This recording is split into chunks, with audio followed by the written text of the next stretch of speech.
Hello again, and welcome to Broadcasting Scotland. It's Monday the 13th of November. I'm Andrew Wilson, and this is Scotland at 7. This evening I have the latest daily update from Ukraine on day 628 of the illegal Russian war of aggression and imperial ambition. Then I will introduce our guest for this evening, and then together we will take a look at today's headlines from Scotland and around the world. Reports say that Russians fighting on the side of Ukraine killed a colonel of Moscow's FSB security service in an ambush in Russia's Bryansk Oblast over the weekend. Russia has accused Kyiv of other attacks on border regions. On Sunday, Russia said that there had been a series of attacks in Bryansk and Belgorod, damaging 5 train carriages and causing 1 injury. Russian investigators said a freight train derailment in Russia's Ryazan Oblast was caused by a homemade bomb on the line. 3 Russian FSB intelligence officers were killed in an explosion carried out as an act of revenge by the local resistance in Russian-occupied Melitopol, Ukraine's defense intelligence agency has said. The head of Ukraine's ground forces said Russian troops had begun a push to regain territory near Bakhmut. A military spokesperson said Russian attacks on the shattered eastern town of Avdiivka had eased in the past day, but were likely to intensify once more. A Ukraine presidential aide, Andriy Yermak, said yesterday that he had arrived in the US with a delegation headed by the economy minister for talks on cooperation and support. Germany's defense minister said announced yesterday in Berlin that they would double its 2024 military aid for war-torn Ukraine, which is struggling to oust occupying Russian troops, and that budget would be doubled to €8 billion. Volodymyr Zelensky has warned Ukrainians to prepare for new waves of Russian attacks on infrastructure as winter approaches. He said that troops were anticipating an onslaught in the eastern theatre of the war. The United States will treat Russia as a full participant in this week's Asia-Pacific Summit in San Francisco, despite US efforts to isolate Moscow over its invasion of Ukraine. That's according to a senior official speaking yesterday. With a visit by President Vladimir Putin politically unthinkable, Deputy Prime Minister Alexei Overchuk will represent Russia at the Asia-Pacific Economic Cooperation, that's APEC, Summit. In Kyiv, veterans and family of Ukrainian servicemen held a rally calling for legislation regulating the length of active military duty in Ukraine. Large elements of the Wagner mercenary group have likely been assimilated into the command structure of the Russian National Guard, the Rosgvardia, the UK Defence Ministry said in an intelligence briefing. 3 people were killed in Russian attacks on the Donetsk Oblast, acting regional governor Ihor Moroz has said, and a 64-year-old man was killed and his wife hospitalised after the Russian shelling of Dnipro district in the city of Kherson, according to the regional governor, Alexander Prokudin. Now, we are lucky enough to be joined this evening by Maureen Watt, who's a retired politician and former Minister for Mental Health in the Scottish Government. Maureen served as a regional MSP for North East Scotland from 2006 until 2011, and was then the member of our Scottish Parliament representing the constituency of Aberdeen South and North Kincardine from 2011 until 2021, when she was lucky enough to retire. Maureen, good evening. Fit like? Nae bad, Andrew. Who's yourself? Nae bad either. It's lovely to see you, Maureen. Thank you for joining us this evening on Broadcasting Scotland. Now, we will go first to Israel and Gaza, because Israeli forces have reached the gates of Gaza's largest hospital as hundreds of patients, including dozens of babies, remain trapped inside. Thousands of people have fled the Al-Shifa hospital in Gaza City, but health officials say the remaining patients were dying due to energy shortages amid intense fighting between Israeli troops and Hamas militants. At least 32 patients, including 3 premature babies, have died over the past 3 days, Gaza's Hamas-run health ministry has said. There are between 600 and 650 inpatients at Al-Shifa, as well as 200 to 500 health workers, and about 1,500 displaced people who are seeking shelter there. That's according to information shared with the World Health Organization. The Israeli Defense Force has repeatedly claimed that Hamas operates from bunkers underneath the hospital, but this has been denied by both Hamas and hospital staff. The Palestine Red Crescent Society said that an attempt to reach Al-Quds Hospital from Khan Yunis in order to evacuate patients had been abandoned, and that was due to continuing shelling and shooting. A convoy accompanied by the International Committee of the Red Cross was also forced to return due to the dangerous conditions.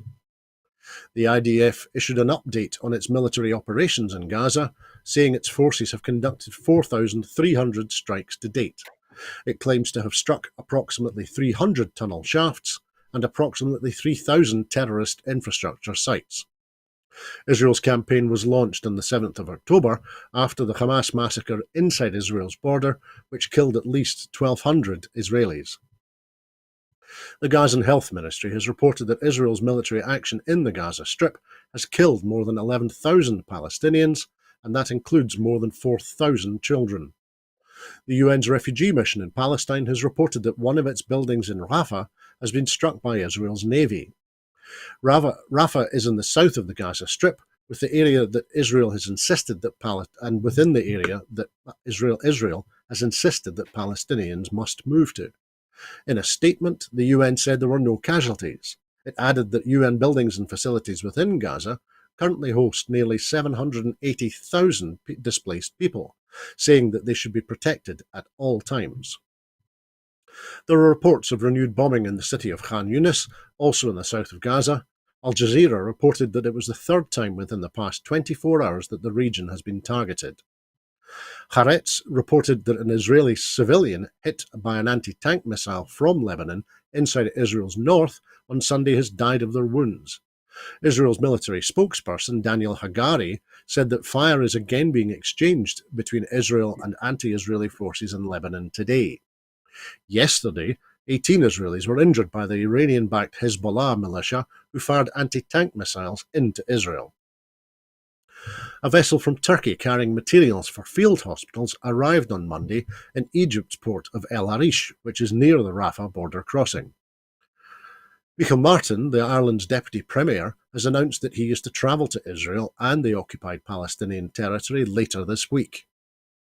A statement by the Israeli Prime Minister Benjamin Netanyahu's Security Cabinet said it had authorised action against the Lebanese pro-Iranian channel Al Mayadeen for making wartime efforts to harm Israel's security interests and to serve the enemy's goals.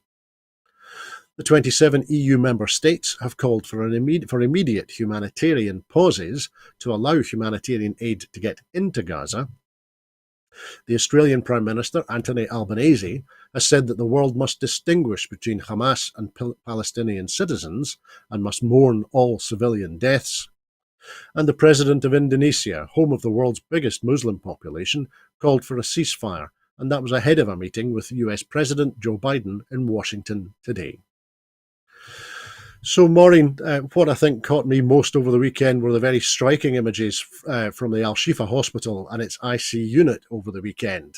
And I was wondering, how can anyone fail to be moved by the images of 39, now 36, tiny premature babies caught in a hospital with no power and no water in the middle of a war zone?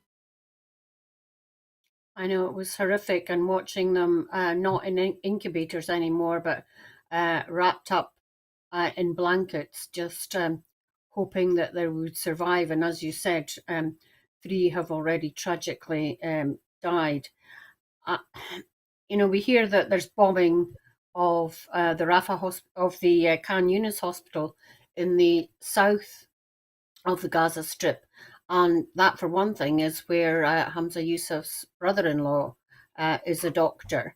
But as you said, people were told to move to the south, and then for the south to be bombed as well just makes you think that Israel have a policy of not just getting rid of Hamas, but clearing the whole of the Gaza Strip. So it's really very worrying, and the fact that you've said that there have been bombs flying in other parts, in Lebanon and things, just makes you realise that the whole place is quite a tinderbox and very worrying going forward.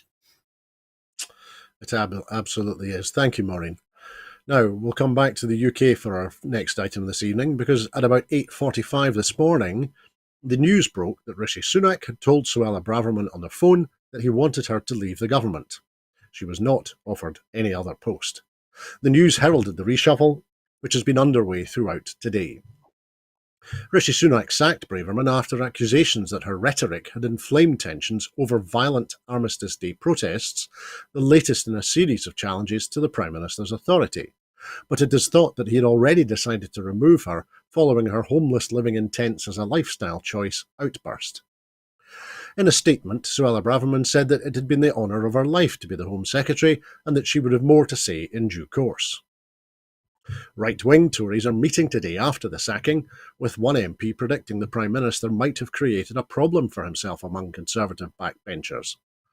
James Cleverly has been appointed as Home Secretary by Rishi Sunak in a move intended to repair relationships with senior police officers and reassure right-wing Tory MPs after the tumultuous tenure of Suella Braverman.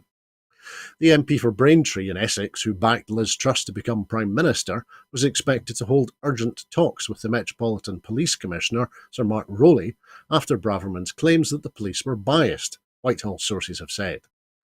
Sunak's decision to hand Cleverly his second great office of state is meant to reassure traditional hard-right supporters of Braverman that they still have influence over key policies on immigration and policing.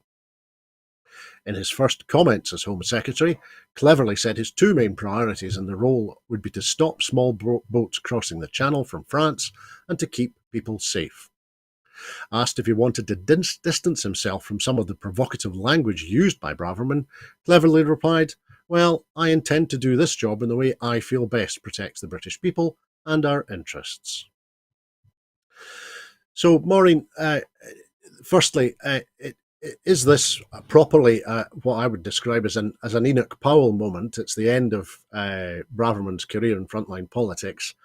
And at the same time, will this move this morning, will it solve Sunak's right-wing nut job problem, or is it going to make it worse? Well, I think that's an open question. Clearly, the very right wing of the Tory party will never be pleased unless they're in complete power. But I think in some ways it's a smart move by Sunak, not just to get rid of Suella Braverman. I think he had to retain any credibility at all as Prime Minister.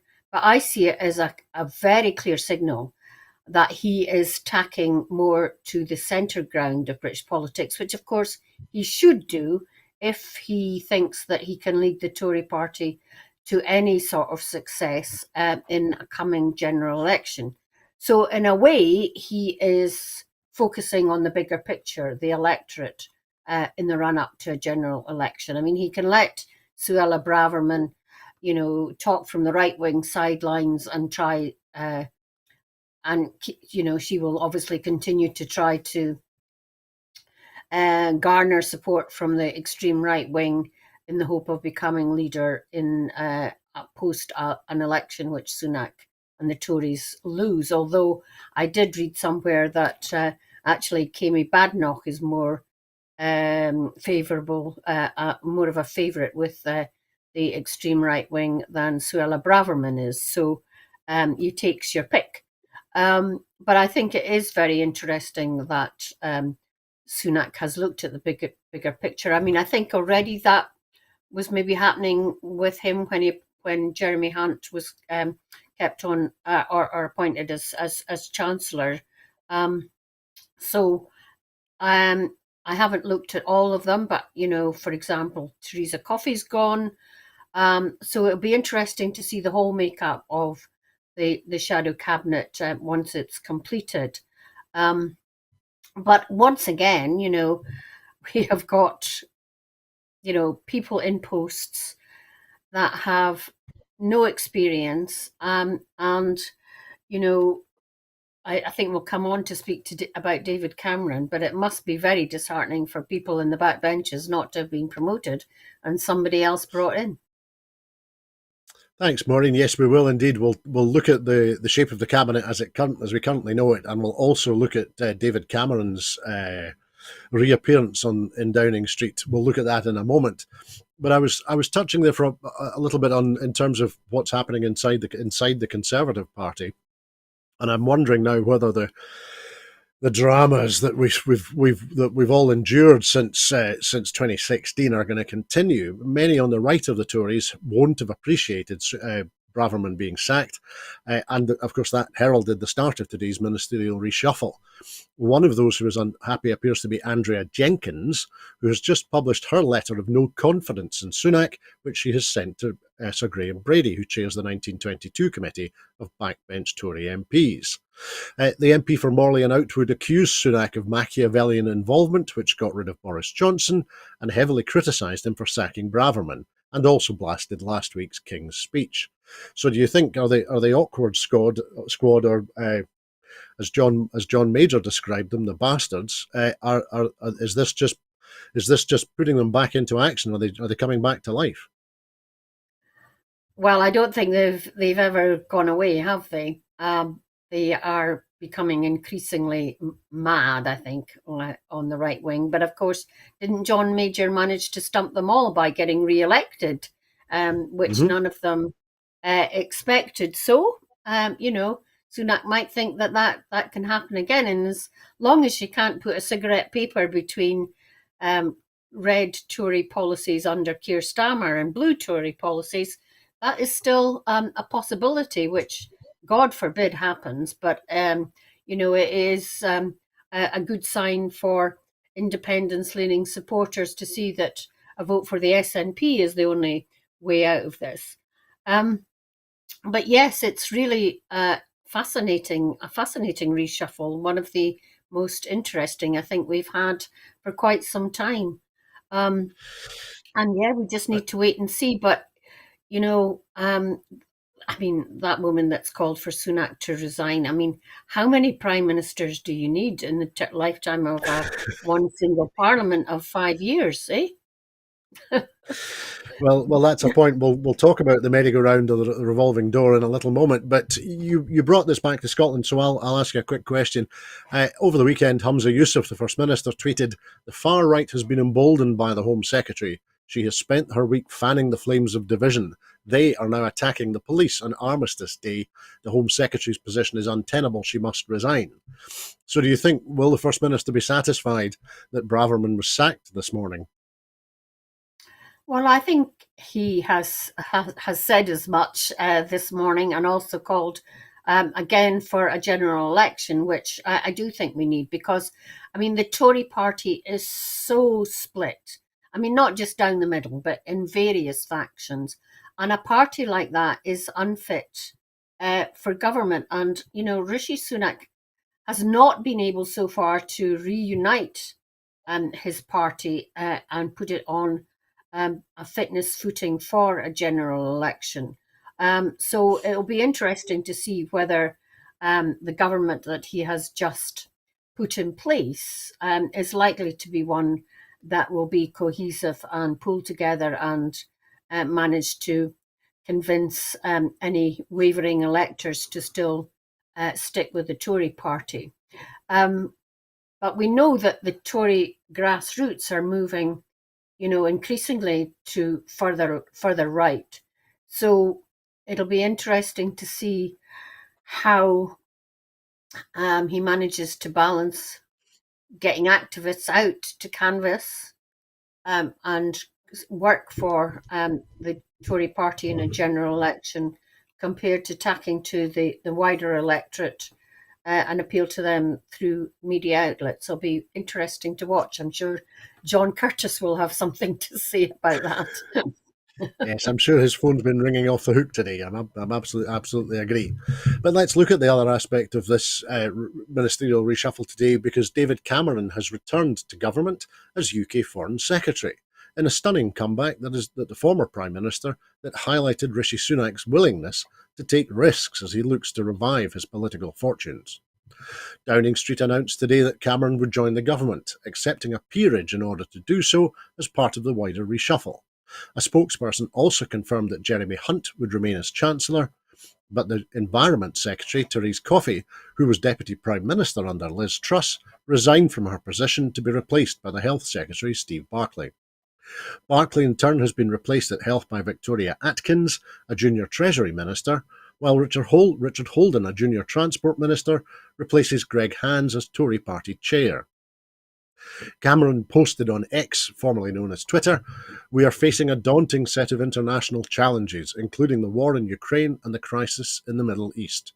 At this time of profound global change, it has rarely been more important for this country to stand by our allies, strengthen our partnerships, and make sure our voice is heard." The Speaker of the House of Commons, Sir Lindsay Hoyle, has told MPs that he is investigating how MPs might get the chance to question the new Foreign Secretary, David Cameron, because it can't happen in the Commons chamber because David Cameron will be sitting in the Lords, presumably as Baron Cameron of Chipping Norton.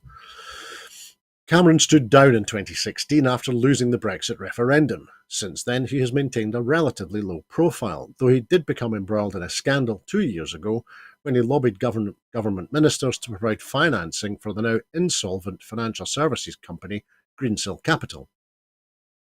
He returned to the headlines last month when he said Sunak's decision to cancel the HS2 train line between Birmingham and Manchester was wrong, adding, "We are heading in the wrong direction." Cameron has also been a strong supporter of the UK retaining its commitment to spending 0.7% of gross national income on international aid. That's a commitment that Sunak has since junked. Sunak's decision to bring back Cameron is likely to please moderates in the Conservative Party who have been dismayed by Braverman's aggressively right-wing rhetoric on issues such as immigration, policing and homelessness. It is also expected to anger the right of the party, especially given Cameron's last meaningful political action was leading the campaign to remain in the EU.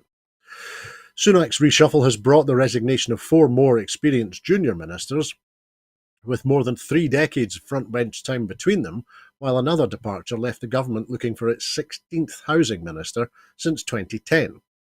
Those who stepped down were Nick Gibb, the Veteran Schools Minister, Jessie Norman, who was at the Department for Transport, Jeremy Quinn, the Paymaster General, and Will Quint, who was a junior Health Minister. So, Maureen, the comparison here is with the return of Peter Mandelson to the Labour cabinet in 2008. That was a publicity coup by Gordon Brown reaching out to the Blairites to unite his party and bringing in one of the more talented ministers of the new Labour era. Mandelson, who also re-entered cabinet via the House of Lords, strengthened Brown's government and helped Labour fight back to deny the Conservatives a majority in 2010, some would say. So Cameron's return is less, the question is Cameron's return now less likely to be successful? Some would say that this is the fag end appointment, a confession that the Tory cupboard is bare, the barrel is empty and the game is well and truly up. Cameron returns as some sort of senior consultant, asked to help keep the show more or less on the road, even though everyone knows that they are just about to be relegated.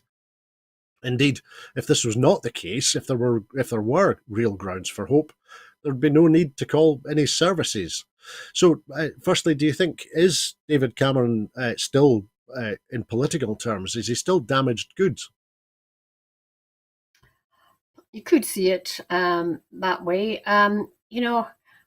I can't help wondering, I mean, was there really nobody else that he felt that he could fill the post of Foreign Secretary? I mean, it seems really weird to me. I don't know whether somebody's just put the idea in his head and he thought, oh, that's something that I could run with. As you say, it's not something that happens often. I wasn't thinking of Mandelson. I was thinking way back to Alec Douglas-Hume when he was brought back in to government. But it's really interesting that various other people have gone as well.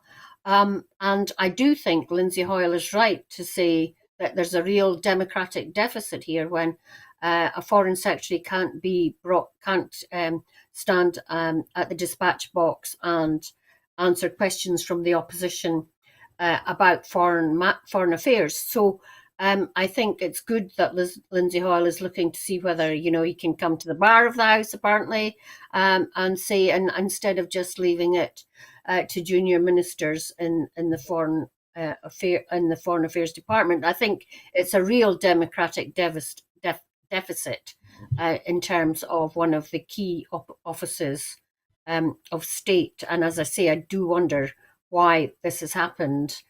Is there nobody else to do it among the how many of there are backbenchers who I'm sure would be love to have the role?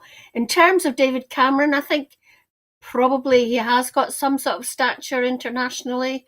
I wonder whether it's also admission that Brexit has been a disaster, and that he's hoping that David Cameron, who didn't want Brexit, is going to help to build bridges and mend fences in that area with the rest of Europe. And I'm sure, David Cameron will try to make a decent stab of it. But when he came on the TV today, I thought, oh my goodness, is that the Prime Minister now? I just wonder if there'll be a bit of a clash, not a clash, but a kind of what that people will think, now who is this? Is this the new Prime Minister? Is Rishi Sunak still the Prime Minister?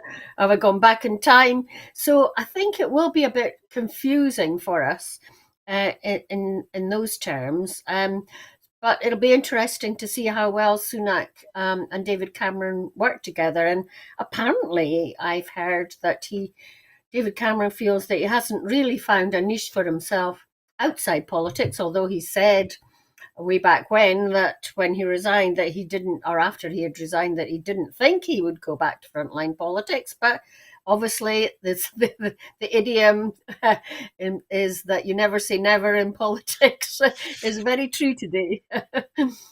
Absolutely. Well, we should bear that in mind. You're absolutely right, Maureen. Never say never. You're absolutely right. Thank you. Now, we'll move on now because the UK energy regulator Ofgem is to introduce rules designed to kick out zombie wind and solar farms from the lengthy queue to connect to the UK's electricity grid.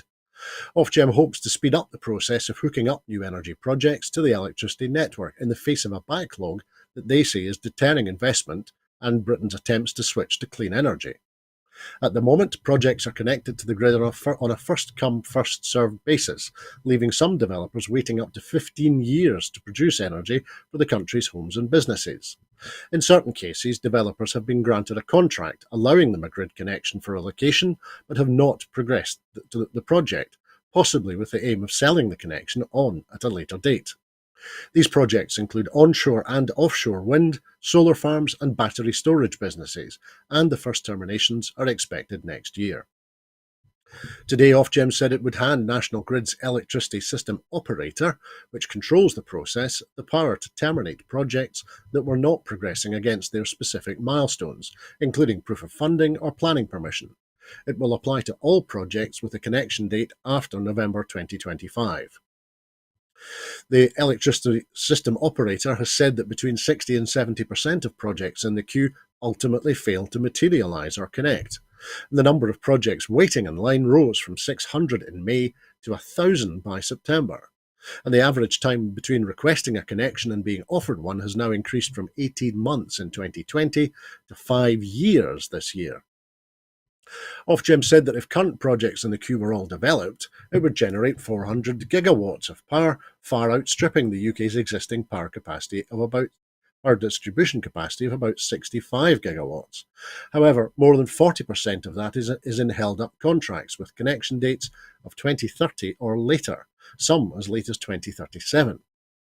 Eleanor Warburton, an Ofgem director, said the transition to net zero demands urgent changes to the electricity connection system, or we cannot unlock investment, speed up network build, or accelerate new technology.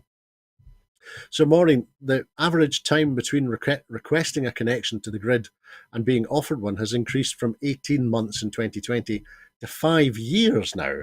That's pretty diabolical, isn't it?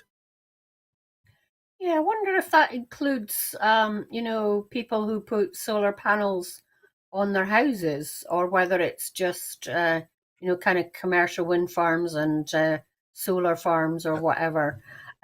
I I think it's the presume it's latter. the latter, is it? Yeah. Yes. But I am sure, correct me if I'm wrong, that in his conference speech, Rishi Sunak said that he was going to reform Ofgem and the national grid.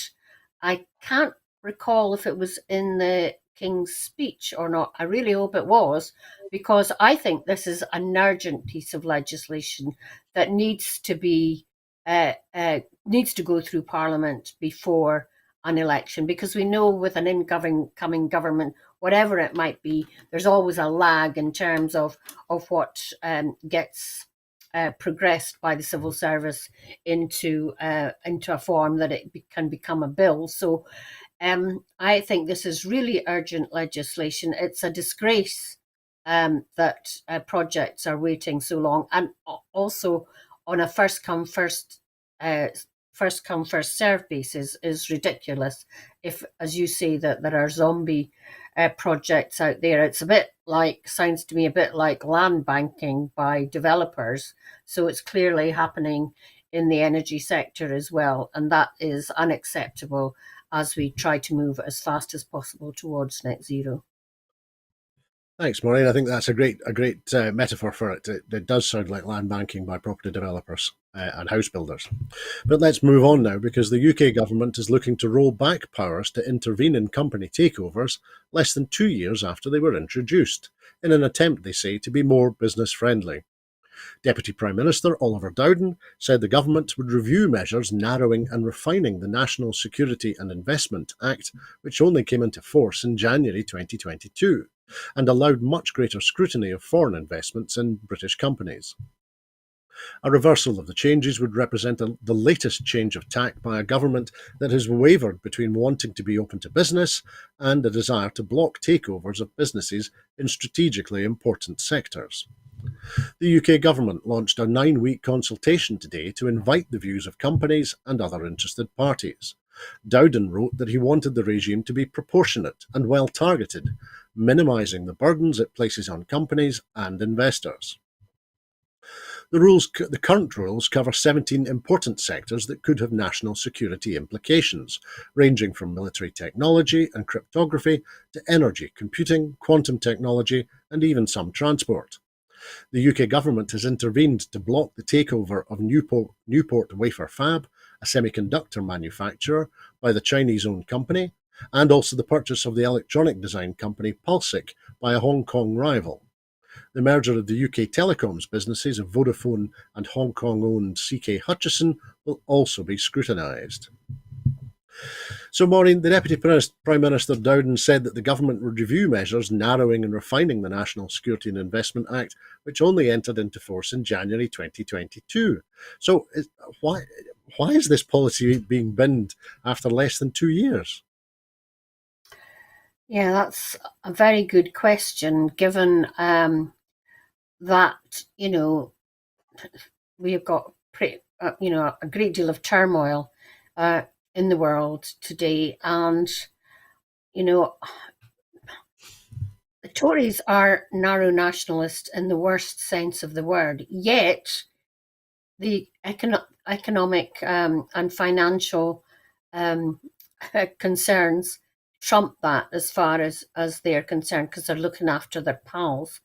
And, takeovers of British companies is surely the last thing we need to see, especially by Far East, well, anybody really, but Far East and Middle East companies. I mean, surely, an economic strategy must be one that encourages British companies to grow and prosper so that they're in a position, like, for example, the Wood Group, as we've seen, to take over companies to make them bigger and more prosperous, and thereby the British people and the British exchequer more prosperous. So you don't hear much of that these days, but yet we seem to be rolling back on a policy which makes sure that British companies can flourish and that they're not subject to hostile takeovers, and have to fight that instead of concentrating on their main purpose so often. So This is a very backward move in my view. Thanks, Maureen. And it struck me that it's curious that David Cameron, a noted promoter of China, of course, returned to government today at the same time as this announcement. I'm not suggesting there's a connection, but it just seemed a wee bit strange. But we'd better press on now, because Hungarian rights advocates have raised fears over new legislation that they say could put more pressure on independent media and civil society groups. The draft bill, which Hungary's ruling Fidesz party is expected to submit on Tuesday, is set to propose creating a new office tasked with investigating activities that threaten Hungary's sovereignty. The government has shared a few details about its plans, but the Fidesz leadership has indicated that the new legislation could apply to foreign funding of political parties, and possibly also media outlets and civil society organisations, that it has accused of operating under the influence of Washington or Brussels. The Hungarian Prime Minister Viktor Orban, who has spent more than a decade consolidating power and extending his party's influence over all aspects of public life, has long promoted the idea that foreign entities are meddling in Hungarian politics and that his critics are acting against the national interest. In 2017, Hungary controversially approved an anti-NGO law, which the government argued was designed to ensure the transparency of groups receiving donations from abroad. The Court of Justice of the EU later ruled that the law violated Hungarians' rights. Despite the legal setbacks and international criticism, the Prime Minister has continued to argue that his domestic critics are controlled by external forces. At a party meeting in September, he specifically complained about funding from abroad, citing civil society groups and media financed by Brussels or through the Soros network. Now, as Hungary enters campaign mode ahead of the European Parliament and municipal elections next year, Hungarian journalists and watchdog groups worry that the government could take another step in its campaign to silence critical voices. The leadership of Telex, one of Hungary's few remaining independent media outlets, recently issued a public warning that under the guise of protecting sovereignty, Orban's government has declared war on the critical press. Rights advocates say the new legislation is part of a long-running process as Orban works to solidify his control. So, Maureen, firstly, should alarm bells be ringing? Here they go again, right-wing nut jobs throwing the word sovereignty around again. Well, I think it's been pretty clear for a while now that Orban is, another very right-wing leader who is trying to distance himself from the rest of the EU and creating waves there. I mean, you said that he wanted to take measures against foreign funding of political parties. Well, we have to agree with him on that because we have done that in this country too, as far as I can recall. But the idea that you close yourself off to all foreign entities, and especially NGOs are not allowed to do that. I mean, that must include foreign aid for, perhaps anti-poverty measures or helping the least well-off and the most vulnerable in your society. So I just wonder if income from abroad includes the rest of the EU, because I suspect if they didn't have the EU funding that they get, there would be an outcry among their citizens. So I think this is perhaps something that is a watch this space topic tonight. Absolutely. Thanks, Maureen. Now, in New York, Donald Trump's eldest son has hailed the sexiness of his father's properties after returning to the stand in the $250 million fraud trial over the former president's real estate empire.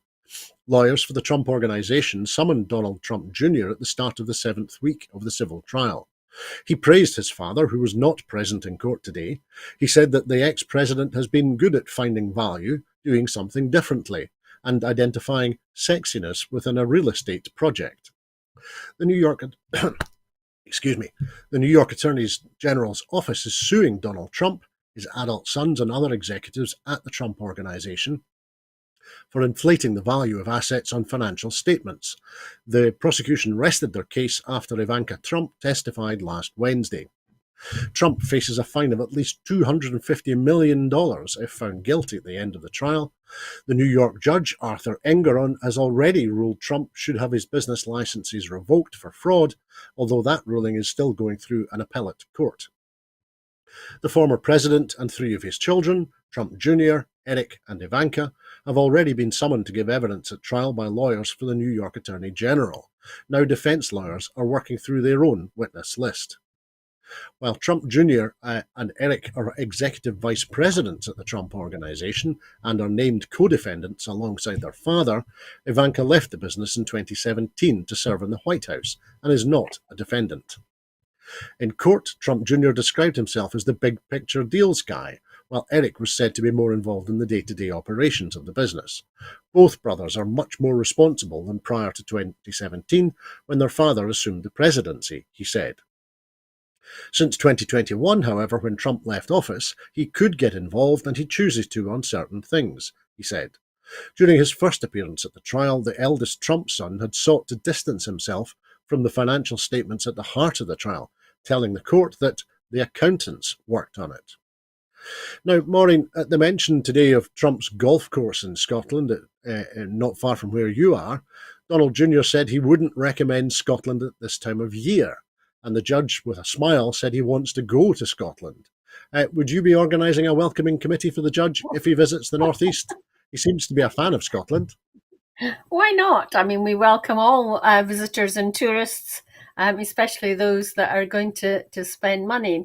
But to be serious, sexiness in real estate. I mean, I don't know if you've ever been to Trump Tower, Andrew, but I mean, it's so gaudy. It's you could maybe describe it as fur coat and knee knickers, and if you want to be sexy about it.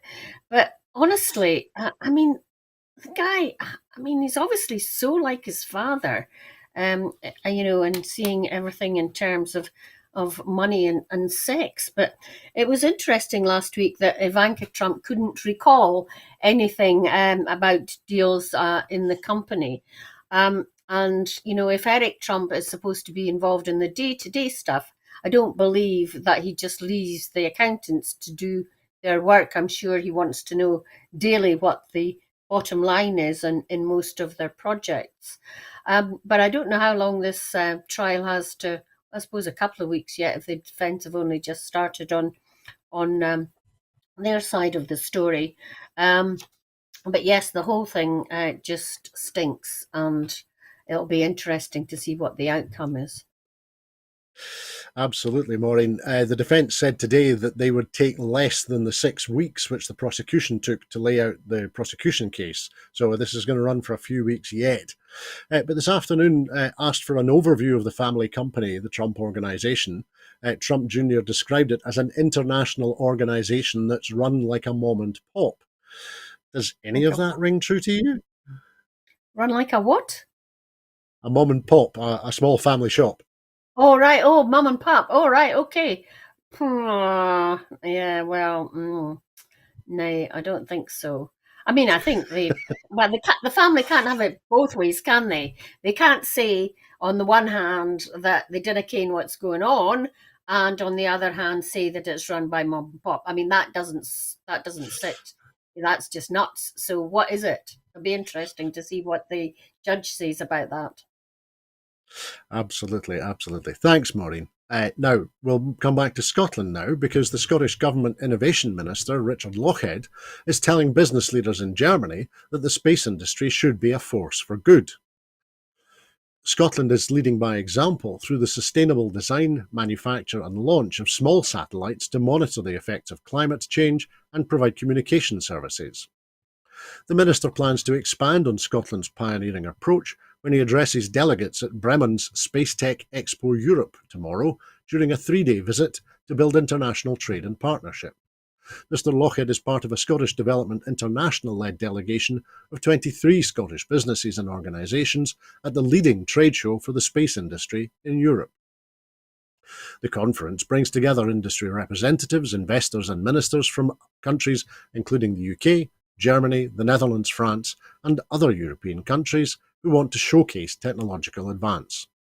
Mr. Lochhead said Scotland's innovative scientists and engineers lead the way across the space industry, from designing and manufacturing and launching satellites to finding novel uses for the data generated which benefit our people and economy. Scotland was amongst the first to recognise the need for ethical practices in seizing new opportunities from the increasingly clear window onto our world supplied by satellites.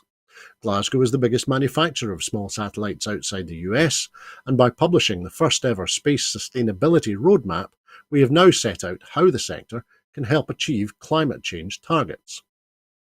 He went on, I am committed to promoting space as a force for good, in climate monitoring and in minimising the environmental impact of manufacturing, launching and disposing of small satellites.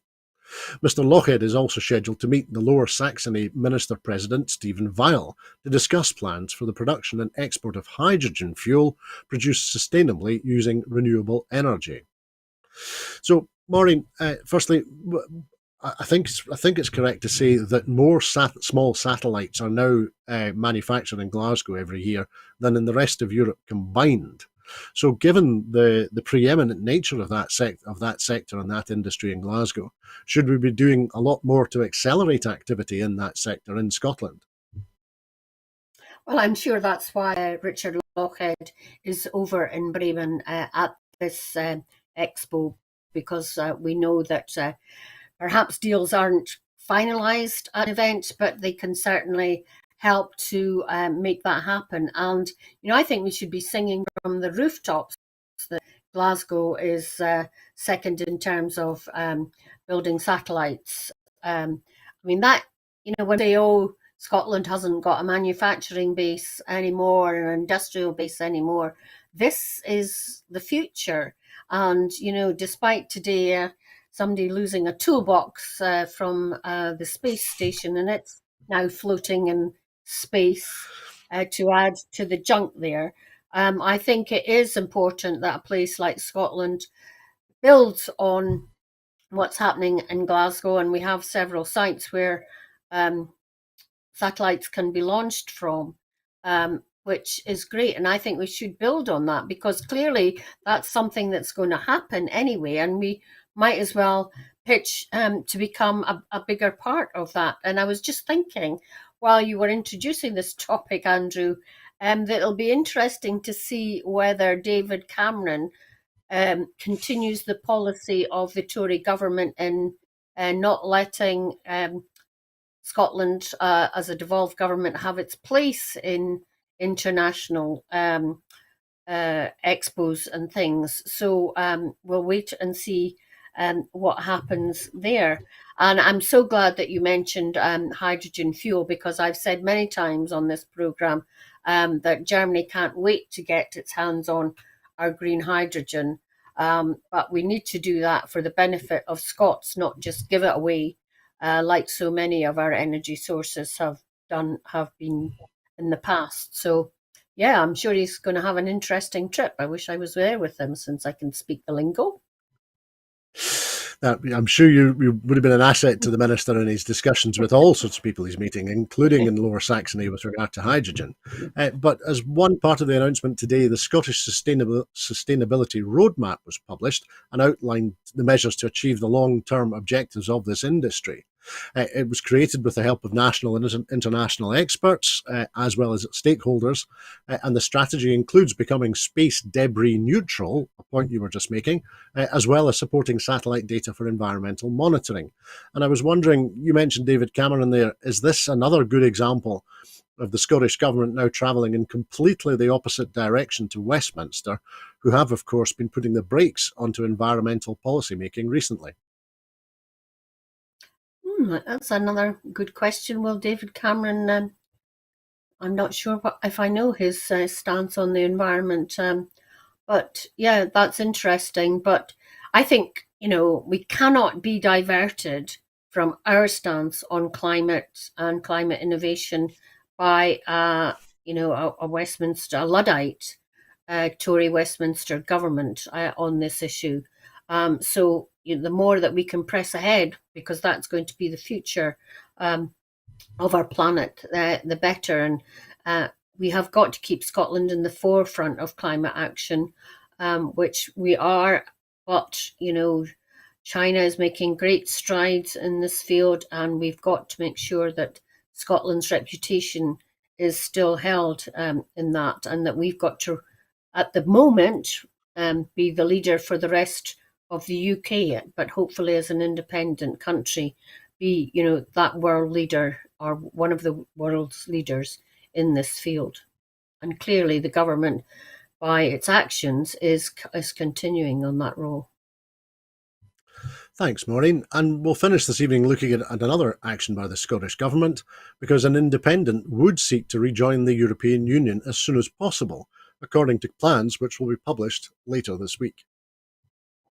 The seventh paper of the Building a New Scotland series, An Independent Scotland in the EU, will set out the benefits of EU membership to an independent Scotland, as well as what the country could contribute to the EU as a member state. The paper, which will be published on Friday the 17th of November, will detail the economic costs of Brexit to Scotland and how an independent Scotland could make the most of being part of the European single market. The Minister for Independence, Jamie Hebburn MSP, said Scotland is in a unique position that it has been taken out of the EU against its will. As a result, the people of Scotland have lost their right to live, work and study across the EU. EU membership is central to Scotland's future economic and social success.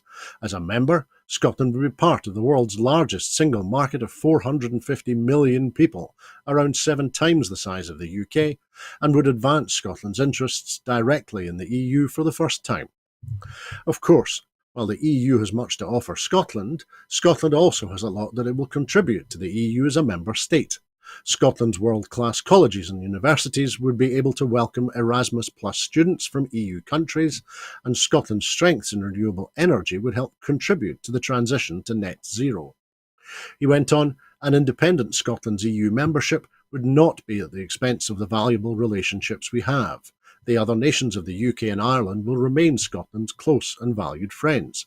But independence is the only realistic way to achieve Scotland's aim of becoming an EU member once again. So, Maureen, in 2014, the No campaign claimed the only way to protect Scotland's membership of the EU was to reject independence. The UK-wide results of the Brexit referendum resulted in Scotland leaving, despite every local authority area north of the border voting to stay in the EU, and Scotland overall backing remained by 62% to 38%. So, with that context, with that background, is it about time that we got back to talking seriously and putting this issue front and centre in political debate? I think so, and I look forward to seeing this white paper.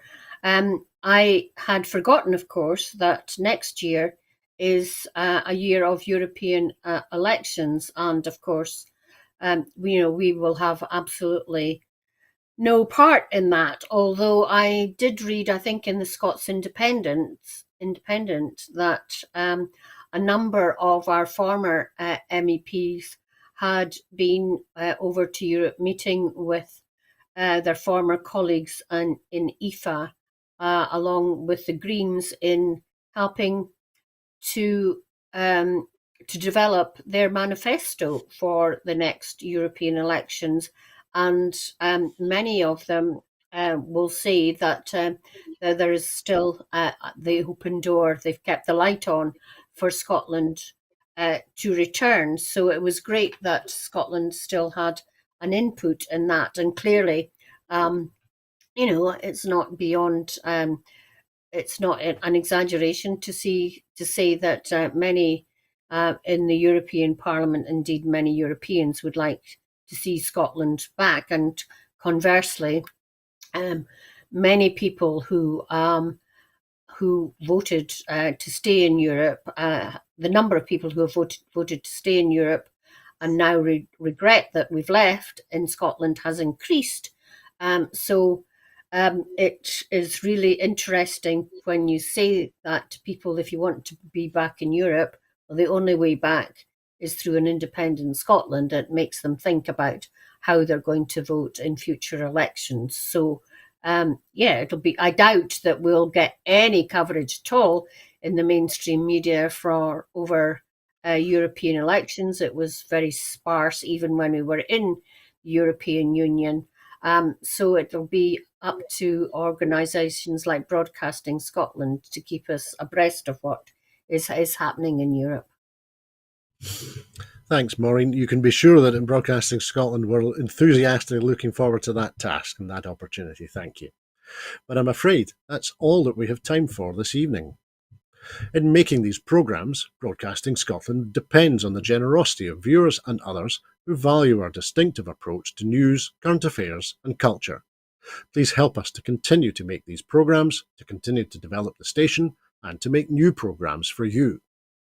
Our programmes will always be free to view, but if you can afford £5 a month, please consider becoming a Broadcasting Scotland supporter. Our need to reach our £30,000 target to continue to pay our bills is still pressing. Due to the generosity of supporters, we have raised nearly £20,700. However, our need to raise the remaining £9,300 is now really urgent. To everyone who has donated and to everyone who has signed up to be a Broadcasting Scotland supporter and make a regular monthly payment, thank you very much. There are other ways in which you can contribute to our work. If you'd like to volunteer to work with Broadcasting Scotland behind the scenes or in front of the cameras or in any other way, then please visit our website at www.broadcastingscotland.scot and send us a message there. You can find us on Twitter and Blue Sky at BroadcastScot. Please like and retweet us there. And you can also find us on Facebook by searching for Broadcasting Scotland.